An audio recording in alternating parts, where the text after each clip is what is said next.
Radio Espace, les grandes gueules. Leur spécialité, c'est la démesure totale. Tant qu'ils ne changeront pas, nous ne changerons pas non plus. Les grandes gueules, à suivre tous les jours sur la radio d'opinion. Radio Espace. Merci de nous rejoindre dans la deuxième partie de cette émission. Encore 50 minutes à passer en votre compagnie. Je vous le disais dans cette émission, alors que la ville de Zérékoré tente de se remettre des affres des violences meurtrières qui l'ont secoué pendant et au lendemain du double scrutin du 22 mars, le RPG Arc-en-Ciel porte de graves accusations contre le chef de file de l'opposition guinéenne. Et là, je sais le Dalen Diallo, le parti au pouvoir qui s'est fendu d'une déclaration au ton au vitriol, rappelle que le leader de l'UFDG avait juré, je cite, sur tous les toits, d'empêcher par tous les moyens le président Alpha Condé donc de gouverner, quitte à organiser des tueries dans son propre camp pour accuser le régime en place. Donc affirme l'état-major du RPG Arc-en-Ciel. On en parle dans cette émission. On s'intéresse dans un instant aussi au double scrutin du 22 mars, des réactions de ce qu'on peut retenir, des réactions des organisations régionales et internationales sur le déroulement, les conditions d'organisation de ce double scrutin du 22 mars, le caractère non inclusif et non consensuel du fichier électoral, donc pointé pratiquement à l'unanimité par l'ensemble des organisations régionales et internationales qui recommandent l'ouverture d'un dialogue entre les partis guinéennes. Et vers la fin, on dira deux mots de cette affaire Global Voice. La Guinée condamnée au paiement de 20 millions de dollars américains à une société de droit séchelois, donc la société Global Voice. Le ministre Moustapha Mami donc Diaby qui est pointé dans cette affaire. Avant de continuer, vos réactions, on va y aller, vos réactions sur différents canaux. D'abord, ceux qui prennent d'assaut notre compte Twitter, #EspaceGG. On y va avec ces réactions du côté de la régie. Donc, si on est prêt, on y va avec Alousseni Fadiga qui nous suit depuis Londres. Quand la Mecque a tout fermé, l'Afrique ne doit pas se plaindre. Quand Rome a tout fermé, l'Afrique ne doit pas se plaindre. Santé à toute la planète Terre. Amen. C'est Alousseni Fadiga qui nous envoie ce message. On poursuit avec ses auditeurs sur #EspaceGG. Ali Akonsoba qui nous dit ceci. Bonjour les grandes gueules. Cette maladie est un danger pour le monde. Que le bon Dieu nous épargne donc de cette maladie. C'est Ali Akonsoba qui nous envoie ce message. Amadou Tidianba, d'accord que beaucoup vivent du jour le jour, mais au même moment, cette situation n'est pas propre à la Guinée. Les mêmes situations existent ailleurs, mais l'on parle pas. Mais là, on parle de pandémie. Respectons les consignes en attendant les mesures qui seront annoncées par le Premier ministre. Mamadou Dian Barry qui y va aussi de son commentaire sur la #EspaceGG. Un père de la nation rassure, protège et rassemble ses concitoyens. Avec autant de morts et de dégâts matériels, aucun mot de compassion ni des mesures allant dans le sens de la justice et de l'unité nationale. Au juste, quel père as-tu? Il pose la question, c'est Mamadou Dian Barry qui nous envoie ce message. On y va avec cet autre, Kadiatou Madi Chérif. Bonjour les GG. La déclaration de cet état d'urgence sanitaire est un ouf de soulagement pour toute personne consciente de la dangerosité de ce maudit virus, mais qu'on ne se limite pas à la simple déclaration, il faut l'appliquer à la lettre. On y va avec Imran Diallo. Bonjour Titi. Nadage dit on n'a pas besoin d'assister à l'enterrement d'une tortue pour savoir que sa tombe est ronde. L'état d'urgence décrété, c'est pour la santé de la population. Alors, chers compatriotes, respectons-nous vivants et prenons soin de nous. C'est donc Imran Diallo qui nous envoie ce message. Ibou Diallo aussi à sa suite. Bonjour Titi. Depuis l'annonce de l'état d'urgence sanitaire de l'urgence sanitaire du Covid-19, tous les prix ont augmenté sur le marché et sans aucune mesure d'accompagnement de l'État. En plus de la crise politique, c'est un cocktail explosif. La responsabilité d'abord, c'est donc Ibou Diallo qui nous envoie ce message. Toujours sur #EspaceGG, l'état d'urgence sanitaire décrété hier conformément à la Constitution, notamment en son article 90, est salutaire, sauf que la Constitution exige 12 jours, mais le décret indique 1 mois pour la plupart. En plus, la procédure en la matière semble biaisée. Vivement le suivi, c'est Moussa Kani Français Condé qui nous envoie ce message. Seykouba qui va aussi de son commentaire. Bonjour les GG. Cette pandémie est une catastrophe. Respectons les mesures et les consignes données. Les mesures d'accompagnement sont nécessaires, mais pas du tout indispensables. Seykouba de Koloma qui nous envoie ce message. Peuple frustré aussi. Les mesures prises par le PRAC dans le cadre de l'état d'urgence sont en contradiction parfaite avec le quotidien du Guinéen. Il faut les mesures d'accompagnement venant du gouvernement. La baisse du carburant pourrait alléger ces mesures. C'est le moment des sacrifices. Il le dit, peuple frustré. Mouktar Kona, sur hashtag Espace GG, la sortie du PRAC hier a été une bonne chose parce que quand on accepte de respecter cela strictement, la maladie ne va pas gagner le temps, mais je pense qu'il faut diminuer le prix du carburant pour faciliter les choses aux Guinéens. Que le bon Dieu nous protège. Enfin, Tigane Botegeba, après avoir organisé son hold-up électoral, place maintenant à la sérosité de la part du PRAC face à la pandémie. Mieux vaut tard que jamais. Alors, au peuple de rester vigilant en application des mesures prises. Tigane Botegeba depuis Douala au Cameroun qui nous envoie ce message. On bascule pour prendre d'autres réactions, c'est important. Ils sont très nombreux à réagir aussi sur l'autre plateforme. On y va avec Mouri Akaba du côté de l'UFR qui nous dit ceci. Bonjour, en indexant Selou Dalen Diallo comme responsable des événements des Zérékoré, le RPG cherche à tout prix à bipolariser le débat politique en Guinée, quitte à se ridiculiser. À Zali, il y a des hommes et des femmes libres qui sont conscients de ce qui se passe dans le pays. Le 22 mars dernier, ils se sont opposés au coup d'État constitutionnel. En réponse, ils sont massacrés pour leur opinion. C'est cela les faits, selon Moria Kaba du côté de l'UFR. Du côté de l'UFR, toujours on y reste. Bonjour les GG. Adresse à la nation du PRAC. Quelle déception, il le dit Fodé Baldé. Aucune pensée pour toutes les victimes enregistrées lors de cette mascarade électorale. Les Guinéens doivent en tirer toutes les conséquences, il le dit Fodé Baldé. Karamo Kissing, du côté de l'UFDG, l'ANSS a caché la vérité au peuple pour accompagner la mascarade électorale du pouvoir. Ce sont ces conséquences qu'on est en train de vivre, des nouveaux cas et dit au RPG. La mendicité n'existe pas chez le forestier. Il peut aussi dire c'est lui qui avait payé les gens à Womé pour qu'il ait barbarie. C'est donc Karamo qui riposte. On y va avec Yimberin, toujours du côté de l'UFDG. Bonjour, mais Dadi, tu nous prends pour qui baisse le prix du carburant d'abord. Tu dis 3 passagers par taxi, 7 dans les Magbana, comme si c'était toi qui as acheté le carburant. Bon, je pense qu'un peu de modération. On y va avec Aboubakar Bigop du côté du PADES. Bonjour, c'est Aboubakar Bigop Kaba. En écoutant l'adresse à la nation du président de la République, j'ai l'impression que c'était son gouvernement qui prend au sérieux la dangerosité de cette pandémie. Un État se gère par la prévision et non toujours dans la gestion des crises comme le fait ce gouvernement depuis 10 ans. Faut-il dire que le contre-coup économique sera énorme pour un pays pauvre comme le nôtre? Que Dieu sauve la Guinée et les Guinéens. 2 dernières réactions avant de continuer. On y va avec Salenko du mouvement Nos Valeurs Communes. Je suis vraiment inquiet pour notre pays par rapport à cette pandémie du Covid-19. Que Dieu sauve notre pays. Cette déclaration du RPG n'a pas sa place, il le dit Salenko. On y va pour terminer avec Corboya Baldé du côté du RPG Arc-en-Ciel. Bonjour à Moulanfé, à Gassata, à Tébin. J'ai envie de savoir leur nouvelle version de ce slogan. Bref, j'ai toujours certains jeunes de l'UFDG sont armés par leur mentor. C'est Corbeil Balé donc qui dit ceci. Mohamed Mara, on s'intéresse aux réactions internationales. Un message se dégage de ces réactions internationales et régionales, des organisations régionales et internationales. C'est le caractère non inclusif et non consensuel du fichier électoral guinéen qui sont donc qui est pointé. Pas seulement. En fait, il y a 2 choses spécifiquement qui sont reprochées aujourd'hui. Vous savez, la France avait donné le ton immédiatement après le scrutin. Je crois que c'était mercredi, je sais plus, c'était mercredi je crois. La France avait déjà donné le ton en dénonçant un scrutin qui ne lui paraissait pas être crédible. Et cela, elle s'appuyait sur 2 faits. D'abord, les violences qui ont émaillé les scrutins. Et que ce soit le jour du scrutin, mais aussi les lendemains qui ont fait énormément de morts.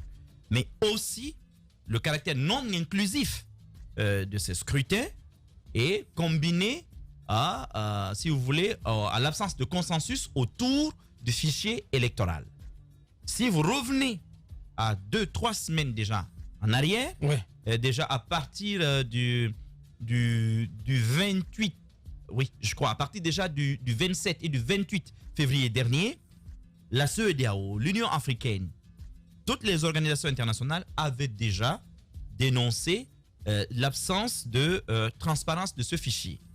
Et vous savez, la CEDEAO, à travers une mission qui avait été précipitée en Guinée, a fait un travail qui était tout sauf un audit en 3 jours.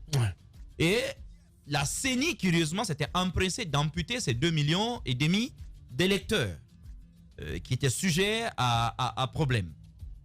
Mais du côté de l'opposition, cela ne suffisait pas, puisque l'opposition continuait, et aussi le FNDC d'ailleurs, continuait de dénoncer, si vous voulez, la présence massive de mineurs, mais aussi peut-être même d'étrangers, mais surtout l'absence d'une bonne partie des électeurs guinéens. Quand vous prenez l'étranger, les Guinéens et l'étranger n'ont même pas voté, il faut le rappeler finalement. Alors, donc, ce sont des choses qui ont été dénoncées. Alors, aujourd'hui, la France a donné le ton. Hier, on apprend que l'ambassadeur de France a même été convoqué carrément ici par le ministère des Affaires étrangères de notre pays pour demander des explications. Parce que vous vous rappelez la sortie de M. Kiridi Bangura il y a 2 jours ici, sortie dans laquelle, au cours de laquelle il est allé quand même dire des choses qui, à mon avis, n'avaient pas trop de sens. Parce qu'il a dit que les États-Unis ont fait de l'observation et la France n'avait pas d'observation. C'est pas vrai. Les États-Unis n'ont pas fait d'observation. L'observation électorale, c'est une véritable armada. Ça n'a rien à voir avec ce qui s'est passé. L'ambassadeur s'est déplacé avec certains de ses collaborateurs pour aller visiter des bureaux de vote, pour voir un peu l'atmosphère qui prévalait dans ces bureaux de vote. Ça n'a rien à voir avec une observation électorale. Et d'ailleurs, l'ambassadeur, je l'ai suivi après, sur les médias d'État, mais aussi, je crois, chez un autre média privé. Il a expliqué qu'il n'était là ni pour valider, ni pour critiquer un fichier. Ce n'était pas du tout son objectif. Alors, M. Kiridi, vous l'avez entendu, il a dit chez nous qu'il aurait préféré entendre plutôt les États-Unis que la France. Et patatras, la réaction des États-Unis est venue moins de 2 heures après ce discours-là. Le discours des États-Unis était tout aussi dur et cinglant vis-à-vis surtout des tueries qu'on a observées. Et puis derrière, vous avez cette réaction aussi de l'Union européenne qui n'est pas du tout allée dans de la dentelle hier. Ce qu'on peut lire d'ailleurs à travers les traits, si vous voulez, du communiqué de l'Union européenne hier, c'est que elle risque fort de ne pas reconnaître les résultats issus de ces élections. Alors, maintenant, ce qui m'a amusé, c'est, si vous voulez, les réactions qui ont suivi plutôt le communiqué de la CEDEAO. Parce que j'ai vu des gens jubiler, je n'ai rien compris. Absolument. Parce que la CEDEAO dit au point 1 que la commission de la communauté économique, c'est la commission, hein, c'est très important, c'est pas la présidence, comme les 2 autres fois, c'est-à-dire Mohamedou Tandja, c'est la commission. Effectivement. Donc, voilà, justement. Dirigé par Brou. Monsieur Brou. Monsieur Brou. Voilà. Donc, la commission de la CEDEAO donc, a pris acte du double scrutin des élections donc, qui se sont passées dans notre pays. Or, prendre acte, c'est simplement, si je comprends bien le langage diplomatique, mais surtout en termes juridiques, c'est surtout prendre, c'est se reconnaître. C'est simplement reconnaître qu'un acte a existé. C'est tout en fait. Ça n'engage pas. Ce n'est pas une validation. Ce n'est pas une validation. Ce n'est pas votre acquiescement. Effectivement. En fait, nous sommes devant le fait accompli. Vous l'avez fait malgré tout ce que nous avons dit, vous l'avez fait. Mais néanmoins, la CEDEAO, mais de manière aussi cinglante, fustige les violences qui accompagnent les élections. Mais il y a quelque chose qui doit retenir notre attention. Parce que j'ai vu qu'il y avait aussi des gens qui se sentaient frustrés, qui ont attaqué la CEDEAO. C'est important dans ce communiqué qu'on précise la commission. Bien. La conférence des chefs d'État, permettez-moi de terminer ça s'il vous plaît, a été systématiquement rejetée. Leurs propositions ont été systématiquement rejetées par 2 fois par le chef de l'État guinéen, qui n'a même pas voulu recevoir des délégations donc de la conférence des chefs d'État. Et là, c'est la commission. Et pourquoi c'est important? Toutes les organisations internationales, si vous lisez leur communiqué, disent, en fait, invoquent un principe sacro-saint qu'on appelle le principe de subsidiarité. Ils disent, nous nous alignerons sur les décisions prises par la CEDEAO. Ça, c'est très important. Or, au niveau de la CEDEAO, le président guinéen aujourd'hui en conflit ouvert avec plusieurs de ses pairs sur cette question. Mais il y a la CEDEAO que j'ai envie d'appeler des fonctionnaires aussi, vous voulez, des diplomates, incarnés par M. Brou. Eux, aujourd'hui, ne peuvent pas se permettre d'avoir Alpha Condé à dos. Ils marchent sur des œufs. Il faut à la fois le ménager, mais avoir aussi un ton ferme qui dénonce. Parce que si le bâton est là, il n'y aura plus du tout si vous voulez, de navette, il n'y aura plus du tout de négociation. Merci Mohamed. On va revenir, Mohamed. Nous partons sur le terrain pour entendre donc le sentiment du RPG Arc-en-Ciel. Monsieur Souleymane Keita, en direct. Les grandes gueules. Bonjour, monsieur Keita.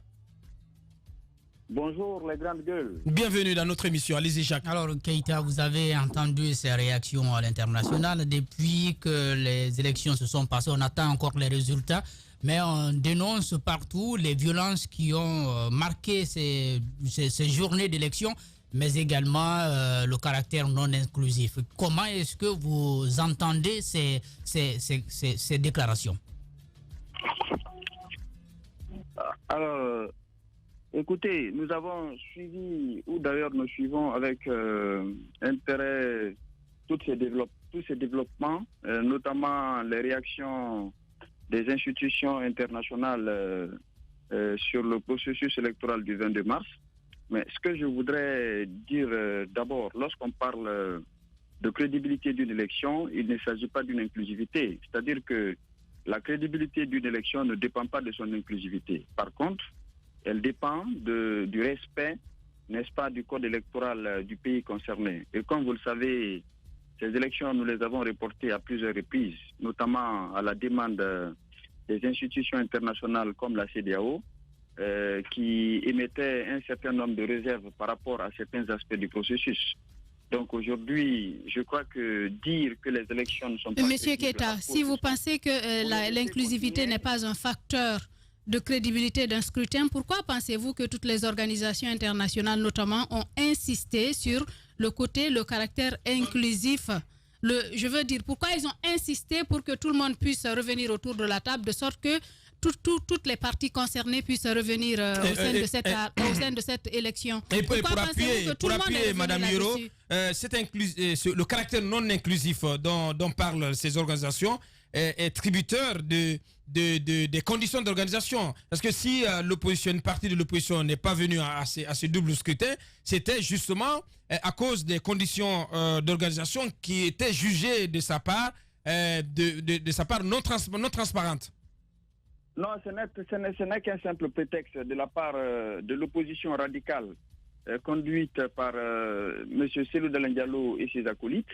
La question de l'inclusivité a toujours été une préoccupation du professeur Alpha Condé et de la gouvernance actuelle. Nous avons toujours voulu avoir une démarche inclusive qui permette à tous les acteurs politiques de participer aux échéances majeures du pays. Vous comprendrez que depuis 2011 pratiquement, on a eu beaucoup d'accords pour arriver à toutes les élections. Et ça, c'est oui, on peut bien l'entendre, M. Souleymane Keita, mais ce dont il est question ce matin, M. Souleymane Keita, c'est le fait que ces élections n'ont pas été validées par non seulement les organisations sous-régionales, je parle de la CEDEAO, l'Union africaine, mais aussi par des structures à l'international comme l'Union européenne. Vous avez entendu aussi le communiqué du Quai d'Orsay, donc de la diplomatie française. Et toutes ces organisations vont dans le même sens et ne valident pas, donc ne donnent pas de caution, ne donnent pas leur onction à ces élections. Cela ne vous dit rien? Aucune élection n'a jamais... Sans oublier, M. Keita, si vous permettez que je rajoute ceci, le peu d'observateurs qui étaient sur le terrain, qui ont dénoncé beaucoup de choses, beaucoup d'irrégularités, notamment la présence de militaires, la façon dont le dépouillement a été fait, sans les agents qui ont participé à observer le scrutin, à faire observer le scrutin dans les différents bureaux de vote. Quand vous posez des questions, laissez-moi répondre tranquillement. Allez-y. Voilà, on ne peut pas se comprendre. Je vous dis que pour ce qui concerne ces élections, la validation d'une élection ne revient pas à une institution internationale. Vous savez, les élections se font en Guinée sur la base de notre code électoral. Nous avons une loi dont l'application stricte est la condition de la crédibilité des élections. Encore une fois, je reviens là-dessus. Nous avons mené des démarches. Vous savez très bien les démarches qu'il y a eu au départ pour que le processus électoral commence, notamment l'enrôlement des électeurs. qui avait voulu être boycotté par les adversaires. Mais on est arrivé à mettre tout le monde ensemble avec les commissaires de la CENI, parce qu'il ne faut pas oublier que le processus commence là. Les 17 commissaires de la CENI ont fait plusieurs retraites et ils ont adopté une date de manière consensuelle et le processus d'enrôlement a commencé avec la participation de tous les commissaires. Oui, mais là, on est en plein dans l'esquive. Là, nous savons que vous êtes un très bon communicant, mais on est en pleine esquive. Aujourd'hui, la question qui vous est posée, elle est simple. Est-ce que finalement, le refus de toutes ces organisations-là d'apporter une caution, ne serait-ce que morale ou démocratique, à ces scrutins, n'est pas déjà en soi un problème? Et cela, je veux vous rappeler quand même les articles 1 et 2 du protocole, justement, additionnel d'ailleurs de la CEDEAO qui date de 2012, sur, comment on appelle ça, l'inclusivité, le caractère inclusif des scrutins dans l'espace CEDEAO. Donc c'est la question que nous vous posons. Est-ce que ça ne vous pose pas de problème? Aujourd'hui, les États-Unis, l'Union européenne, la France, et vous avez même écrit à la CEDEAO et à l'Union africaine pour envoyer des observateurs. Ces organisations ont refusé justement en disant que ces élections n'étaient pas inclusives. Je vous dis que ce n'est pas une question d'inclusivité, encore une fois. Je précise. C'est-à-dire que lorsque les commissaires de la CENI ont participé à ce processus, l'objectif de l'opposition était très clair. Bien avant le démarrage du processus électoral, on a écouté les leaders, 10 grands leaders de l'opposition avaient dit clairement qu'en Guinée, ce qui les intéresse, c'est l'élection présidentielle et qu'il ne doit pas avoir d'élection législative. La priorité, Sidia l'a dit sur vos antennes, le président de l'UFDG l'a dit, leur objectif donc n'était pas d'aller aux élections législatives. Ils voulaient aller aux élections présidentielles pour laisser une assemblée... Attendez, Monsieur Keita, l'opposition est quand même restée dans ce processus jusque très tardivement, jusqu'en décembre. Ce n'est qu'en décembre que l'opposition s'est retirée du processus lorsque, si vous voulez, les opérations d'enrôlement des électeurs s'est très mal passées. Non. Vous posez les questions, je les réponds. On n'est pas fonctionné comme ça. Si vous posez les questions, vous me laissez répondre. Et ce que je vous dis, vous le savez très bien que c'est cela la réalité. Oui, mais on ne vous laisse pas aussi dérouler quand on sent que manifestement, il y a quand même certaines choses qui ne concordent pas à la réalité. Je répète, jusqu'en décembre, l'opposition était encore dans le processus. Non, c'est ce que je vous dis. Le retrait de l'opposition dans le processus est juste un jeu politique qui consistait à créer une situation de crise pour nous amener vers une situation exceptionnelle qui amènerait, n'est-ce pas, non seulement à la non-possibilité de la tenue des élections législatives, mais aussi du référendum constitutionnel, contre lequel... Donc la communauté internationale n'avait pas compris, en fait, le jeu de l'opposition. C'est cela. Donc l'ensemble de la communauté internationale n'a pas compris votre message. L'opposition était de mauvaise foi. C'est cela la réalité, c'est ça? L'opposition a été de mauvaise foi de bout en bout, et peut-être qu'il y a une complicité, moi je ne sais pas. Mais ce qui reste clair, nous sommes dans un processus en Guinée qui fait que nous avons des lois que nous respectons. Les élections se sont tenues dans les règles de l'art. Oui. Je ne peux pas comprendre comment est-ce que un responsable de l'Union européenne puisse rester en dehors du processus électoral pour faire des commentaires. Vous avez vu, n'est-ce pas, ils sont partie prenante au processus électoral. Vous n'allez pas nous dire le contraire. Ils étaient impliqués dans ce processus, donc ils savent de quoi ils parlent, monsieur Keita. C'est pas des plaisantins. Ce ne sont pas des plaisantins quand même. Voilà. Mais pas du tout alors. On a vu l'ambassade des États-Unis sillonner les bureaux de vote et donner les impressions. Ben non, mais quand même, c'est pas une preuve de crédibilité. Il n'a pas non plus donné une caution de crédibilité à ces élections, monsieur Keita. Donner la caution, encore une fois. Non, mais si vous le voulez, on peut vous relire alors le communiqué de l'ambassade des États-Unis. Allez-y, puisque vous pensez que l'ambassadeur a apporté un cutus, on peut le relire. Et vous savez très bien, vous, les termes qui ont été utilisés, monsieur Keita. Est-ce que vous voulez qu'on le lise? C'est bon. Ne défends pas. J'écoute un observateur qui est venu sur le terrain constater le processus et se prononce. En ce moment, j'ai du respect. Mais quelqu'un qui n'a pas participé à un processus et qui reste en dehors pour faire des jugements de valeur, je pense tout simplement que c'est de la prétention. Monsieur Keita, c'est une manière de créer la confusion. Je voudrais qu'on évoque les violences parce que ces observateurs ont également, disons, ces organisations internationales ont également dénoncé les violences qui ont marqué ces journées d'élection. Et on va parler particulièrement des violences de Nzere Kore. Vous, le parti au pouvoir, vous avez trouvé le coupable. Écoutez, ce qui s'est passé pendant ces élections, il n'y a pas de seul coupable à chercher. Les violences qui ont été, que nous avons connues pendant ces élections, que ce soit à Conakry, que ce soit à Nzere Kore, sont l'œuvre de l'opposition, donc du FNDC. Parce que ça a été dit clairement. Mais vous avez été plus précis hier. Vous accusez nommément l'AG Cellou Dalein Diallo. Pourquoi vous ne l'arrêtez pas si vous avez des preuves tangibles que c'est lui qui a orchestré toutes ces violences? Parce que la justice est là pour ça. Si vous avez déjà des éléments de preuve contre cette personne dont vous avez parlé, pourquoi vous ne l'arrêtez pas? Madame Yeroba, ce n'est pas à nous d'arrêter un opposant. Nous sommes un parti politique qui exerce... C'est vous qui l'avez désigné. Vous pouvez le poursuivre quand même. Vous pouvez le poursuivre en justice. Non. Mais vous écoutez, madame. Vous écoutez.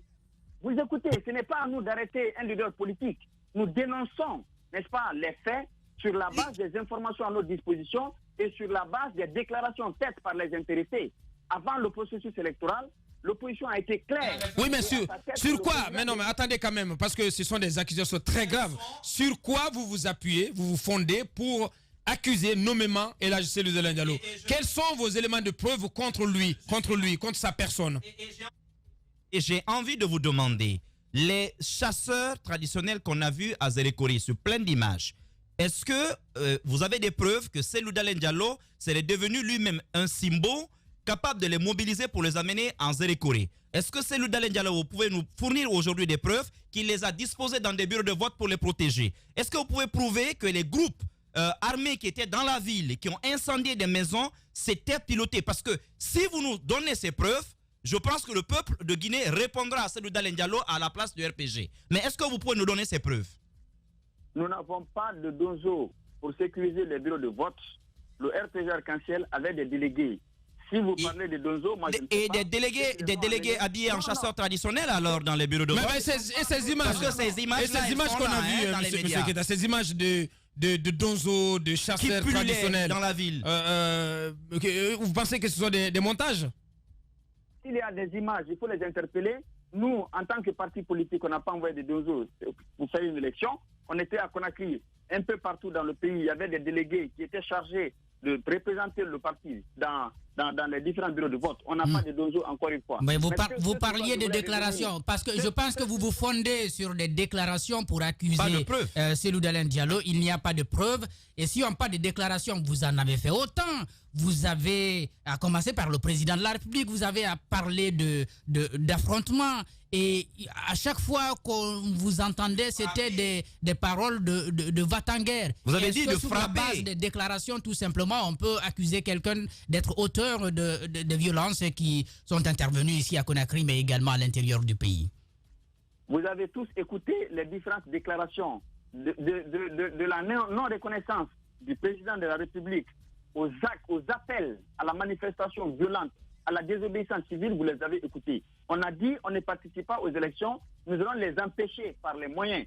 Et c'est le dimanche 22 mars qu'on a demandé aux gens de descendre dans la rue. Et c'est vrai, par moments, nous avons, nous-mêmes les médias, déploré parfois certains de ces propos tenus et justement par certains membres de l'opposition guinéenne. Mais est-ce que le fait de dire nous ne reconnaissons plus M. Alpha Condé, est-ce que le fait de dire nous sommes contre ces scrutins, ça justifie les tueries auxquelles on a assisté?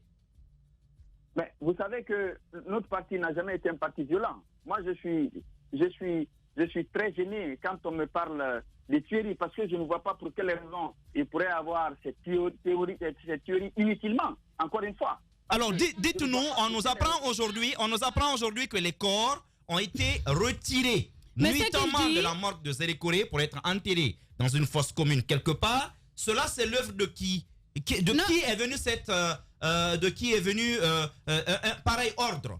Mais à part cela, en tant que responsable du RPG, vous avez vu quand même qu'il y a eu des tueries. Vous dites que vous ne comprenez pas comment il pourrait y avoir ces tueries inutilement. Est-ce que c'est une façon pour vous de justifier ces tueries qu'il y a eu dans le pays, notamment à Conakry, à l'intérieur du pays? Est-ce que vous pensez qu'il y a une raison? Mais nous avons des informations, je vous ai dit, le parti a fait une déclaration hier sur la situation nationale, et ce n'est pas une simple déclaration, ça va être suivi par des actions, parce qu'il y a des éléments... Quelles actions? Des actions de poursuite? Des poursuites judiciaires? Écoutez, il y a des éléments concrets à la disposition du parti qui vont être mis à la disposition de qui de droit pour faire en sorte que la lumière soit faite sur ces Les grandes gueules. malheureuses. Oui, mais le premier Donc, on n'est aujourd'hui pas dans- qui a le droit de savoir pourquoi on est en train de tuer ses enfants, c'est le peuple de Guinée. Dites-nous aujourd'hui clairement de quelle preuve disposez-vous et qui sont les gens, les commanditaires et les exécutants de cette tuerie. Les Guinéens ont besoin de savoir d'où nous vient cette folie qui est en train d'anéantir une partie de notre peuple. On a besoin de comprendre. Ne réservez pas ça au chef de l'État seul. Les Guinéens ont besoin de savoir, M. Keita. Vous avez une déclaration du parti, comme je vous l'ai dit, qui va être suivie d'actions auprès de tous nos partenaires. Non seulement la communauté nationale va être informée de la démarche qui va être celle de la mouvance présidentielle en tant que parti politique, je le précise encore, mais aussi au niveau de l'opinion internationale pour comprendre effectivement ce qui se passe. Maintenant, ceux qui ne sont pas de bonne foi et qui sont de mèche peut-être avec nos adversaires, bien entendu, ils pourront continuer à faire leurs commentaires, qui sont en tout cas, à mon avis, des commentaires partisans, qui n'ont rien à voir avec la réalité sur le terrain. Je vous dis que le professeur Alpha Condé est un homme de paix, qui n'a pas besoin d'avoir des violences de ce genre pour faire quoi que ce soit. On a demandé d'aller aux élections. Si vous ne voulez pas aller aux élections, vous n'avez pas le droit de les empêcher. Bien. Alors, dernière question. Qu'est-ce qui va se passer, monsieur Keita? Est-ce qu'il y a des perspectives de nouveaux rounds de dialogue avec quand même l'opposition, même si elle n'a pas participé à ces élections? Mais j'imagine que vous n'êtes pas quand même dans la perspective dans l'option, vous n'avez pas pris l'option de les exclure complètement du processus électoral en Guinée. Ils n'ont jamais été exclus. C'est-à-dire que c'est très grave quand vous dites qu'ils sont exclus. Ils n'ont jamais été exclus. Je n'ai pas affirmé qu'ils sont exclus. J'ai dit j'imagine que vous n'avez pas pris l'option de les exclure parce que la dynamique en cours, c'est qu'ils ont boycotté ces élections. Si cette tendance se maintient, ça veut dire que s'il n'y a pas de dialogue, ils sont en marge de toute la situation politique guinéenne. Ce n'est pas possible. On ne peut pas mettre des acteurs, quel que soit leur poids politique, à la marge de la situation politique globale. On était dans un processus... Alors, est-ce que vous êtes en faveur d'un dialogue avec ces partis? Mais pourquoi pas? Le dialogue n'a jamais été rompu. La Guinée, depuis que le président Alpha Condé est au pouvoir, il y a une gestion... si, monsieur Keita, le dialogue est rompu depuis le jour où Maître Kébé a dit ici, devant tout le monde, à la face du monde, que le fichier électoral, donc le corps électoral, comportait 8,3 millions de Guinéens et qu'il n'était pas question de revenir là-dessus. Depuis ce jour, le dialogue a été rompu, l'opposition s'est retirée du processus. Ça, il ne faut pas l'oublier. Tout ça, c'était des stratagèmes. Je vous rappelle que après les recommandations de la CEDEAO, de la francophonie sur le fichier électoral, on a dit qu'il y a 2 400 000 et quelques fictifs. Vous-même, vous avez vu le contraire, que ces 2 400 000 n'étaient pas des fictifs. C'était des personnes qui étaient bel et bien physiquement présentes. Et beaucoup parmi eux n'ont pas pu voter ce jour-là parce que tout simplement, on a extirpé du fichier les 2 400 000. Je vous dis, il faut qu'on ait de la bonne foi. Nous sommes en Guinée, nous devons aimer le pays, il faut qu'on soit patriote. Les 2 400 000 dont on parle étaient dans le fichier lorsque l'UFDG a revendiqué sa victoire au niveau des conseillers de Conakry. Vous savez très bien, alors que c'était le même fichier. Alors pourquoi on va remettre ce fichier en cause après un recensement qui a été clair? Donc pour moi, il n'y a pas de question sur laquelle on ne peut pas s'entendre. Mais lorsqu'il y a la mauvaise foi, et la mauvaise foi, vous le savez, c'est parce que l'opposition ne voulait pas participer au référendum constitutionnel et voulait passer par tous les moyens pour empêcher la tenue d'un référendum. Or, organiser un référendum relève des prérogatives du président de la République. On ne peut pas, en aucune manière, empêcher à un président d'organiser un référendum. La chose relève de son droit constitutionnel. Bien. Monsieur Souleymane Keita du RPG Arc-en-Ciel en direct dans cette émission. Je explique à vous dire merci. Merci de votre contribution à ce débat. Les GG continuent. Longtemps, j'ai cherché d'où provenait cette force. Cette force qui nous pousse à rentrer dans l'arène. À balayer d'un revers la pression qui nous submerge. Une détermination de fer dans un gant de velours. Écoutez, motiver, recadrer, ajuster sans cesse les moindres détails, les petits riens qui transforment les rêves en exploits. Pour certains, cette force vient d'en haut. Pour d'autres, elle vient de l'intérieur. C'est ce qui nous rassemble, ce langage qui nous unit, ce qui nous permet d'amener une équipe vers le succès, sous les applaudissements de nos fans. J'ai longtemps cherché d'où provenait cette force, et la réponse est une évidence. Adafo Média, l'excellence, la perfection, la précision, la référence de la sous-région. Adafo Média, le futur, vivons-le ensemble.